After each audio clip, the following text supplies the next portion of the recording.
السلام عليكم، كي دايرين؟ لاباس عليكم؟ بخير؟ كلشي مزيان الحمد لله. مرحبا بكم قناه ديجا ريتاج. اليوم ان شاء الله بغيت نشارك معكم فطائر اللي سهلين وبالحشوه اقتصاديه، وكنتمنى نال الاعجاب ديالكم. وكنحتاج في المقادير زلافه ونص ديال الدقيق، نص كاس ديال زيت الزيتون، وكنحتاج الخميره معلقه صغيره، معلقه ديال السكر، ومعلقه مع مرش ديال الملحه على حسب الذوق ديال كل واحد، والكاس ديال الحليب دافي، وجوج بيض ديال البيض، والصفر غادي ندهن به فطائر في الاخر. وكندير واحد حفره صغيره في وسط ديال الدقيق، وكنخوي فيه الخميره مع السنيده، وكنخوي عليهم داك الحليب دافي، وغادي نخليهم واحد 5 دقائق حتى تطلق ديك الخميره تذوب.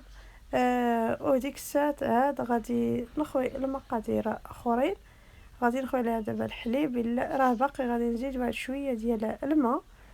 دابا الخميره فاش داز 5 دقائق دابت، وخويت عليها انا دابا خويت الزيت، وغادي نخوي ابيض بيضه حتى هو، وغادي نخلط المقادير كلهم مزيان، وغادي نبقى نزيد الحليب شويه بشويه حتى نكمل داك الحليب اللي عندي، وباقي غنزيد شويه ديال الماء. العجين ما يكونش قاصح بزاف وما يكونش رطب بزاف باش يساعدكم في الخدمه. كنزيد شويه ديال الماء وكنعجن مزيان حتى ما يبقاش فيها الدقيق، ونعجن ندلك واحد شويه، ونستمر على هذا الطريقه حتى نساليه. وديك الساعه غادي نغطي العجينه. هي فاش ساليت العجينه ديالي دابا غادي نغطيها واحد 15 دقيقه بما نوجد الحشوه اللي غادي ندير. دابا انا درت فيها لاداند 200 غرام ديال لاداند، واحد بصله والقزبر والمدنوس وشويه الزعفران وشويه الزعتر مطحون والملحه، كل واحد يدير على حسب الذوق ديالو.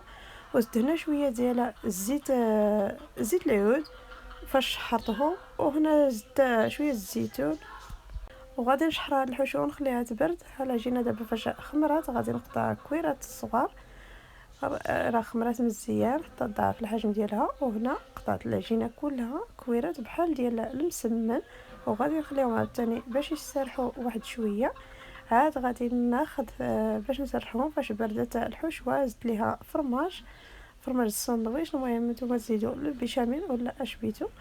المهم كنسرحها هاد العجينه كنسرحها في هذا الطبسيل، كندهن بشويه ديال زيت العود، وكناخذ ديك الحشوه فاش بردت كناخذها كنديرها 2 معالق صغار في كل اكويره، كندير فيها 2 معالق صغار ديال الحشوه، وكنسرحها واحد شويه، وكنجمع عليها العجين ونورك عليها مزيان باش ما تحلش لينا العجين. وكنقطعوها بهذا الموس ديال البيتزا، كنقطعوها الشرائح باش تعطينا داك الزواق اللي غادي يكون فيها، وكنزير عليها واحد شويه باش ما تحلش لينا العجينه. وهاد الفطائر اللي بغا يعمرهم بالجبن مع الزعتر والقزبر راه غيستعملوا.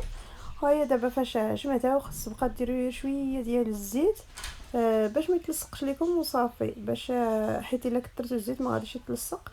هو دابا فاش قد الفطائر ديالي سيبتهم كاملين، هما دابا الفطائر فاش خمروا درت ليهم البيض وشويه ديال القهوه، ورشيتهم بالبافور ولا ما عندكمش ترشوهم بجنجلان وشعلت الفرا باش يسخن، ودخلتهم تحمروا على خاطرهم. خليتهم طفيت ليهم من الفوق حيت الفران سخنته من قبل سخن مزيان، وطفيت لهم من الفوق. وهذا هو الشكل ديالهم، راه كيكونوا رطبين وزوينين وكيكونوا هشاش.